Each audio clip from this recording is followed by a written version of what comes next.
اشرب المشروب ده كل يوم قبل النوم وانت هتدعيلي من كمية الفوائد اللي هتحصل لك، لان المشروب ده ميكس بين اتنين من افضل الاعشاب الطبيعية اللي هتساعدك على تهدئة الاعصاب وتقليل التوتر وتحسين جودة النوم وتحسن الصحة العامة بشكل عام. وفي الحقيقة ده بقى مشروبي المفضل اللي بشربه كل يوم قبل النوم، واللي فرق معايا بشكل كبير جدا، واللي واثق انه هيفرق معاك بشكل كبير وهتدعيلي ان شاء الله. بس قبل ما نتكلم عن المشروب النهارده فهنفتح السحب لشخص هنتابع معاه النظام الغذائي لمدة شهر مجانا، نظام مخصص ليك. تمام؟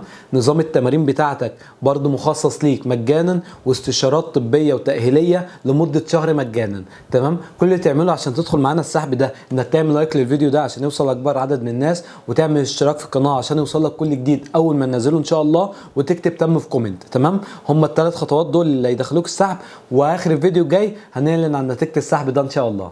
مشروب النهارده وهو بابونج وينسون، وده هيكون المشروب المفضل لكل الناس اللي بيعانوا من ارق وبيناموا بصعوبه، لانه هيفرق معاهم جدا في الاسترخاء وفي النوم العميق المريح. وده لان البابونج من اكتر الاعشاب المعروفه عالميا بخصائصه المهدئه، وبيستخدم في الطب التقليدي لتهدئه الاعصاب والمساعده في الاسترخاء. وبالفعل اتعملت عليه دراسات علميه واثبتت ان شاي البابونج بيساعد على تحسين جوده النوم، بيساعد على تهدئه الاعصاب وتقليل التوتر، وكمان بيعزز المناعه لاحتوائه على مضادات اكسده قويه جدا. اما اليانسون فبيستخدم على مدار التاريخ في تهدئه المعده وتحسين الهضم وتقليل الغازات وتقليل مستويات القلق والتوتر، فهيساعدك على نوم مريح عميق ان شاء الله.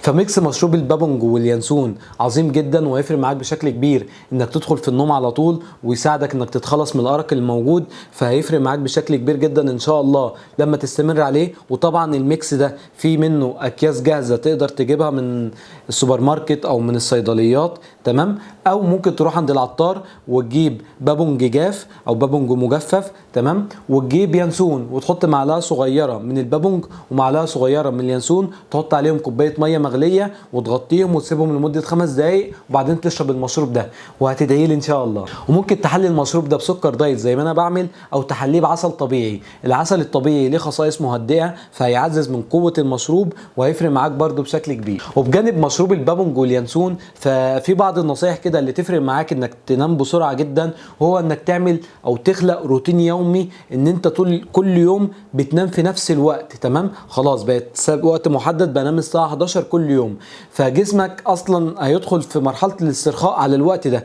وطبعا قبل النوم بساعه تبعد عن كل الشاشات، يعني شاشه التلفزيون او شاشه الموبايل او التابلت الايباد، كل الحاجات دي تبعد عنها قبل النوم بساعه، عشان ده يساعدك ويساعد المخ انه يدخل في سايكل النوم بكل سهوله. وممكن كمان تعمل تمارين اطالات كده للجسم، كده تفك الجسم كده وتعمل له استرخاء بشكل اكبر، وتاخد شاور سخن كده قبل النوم برضو يفك العضلات ويهدي جسمك. ده كله بيساعدك انك تنام بكل سهوله وتتخلص من الارق الموجود. وفي النهايه مشروب البابونج واليانسون من اسهل الحاجات اللي ممكن تبدا تعملها وتلاقي فعلا نتيجه كويسه. يعني عاده بسيطه جدا تضيفها لروتينك اليومي قبل النوم هتفرق معاك بشكل كبير جدا.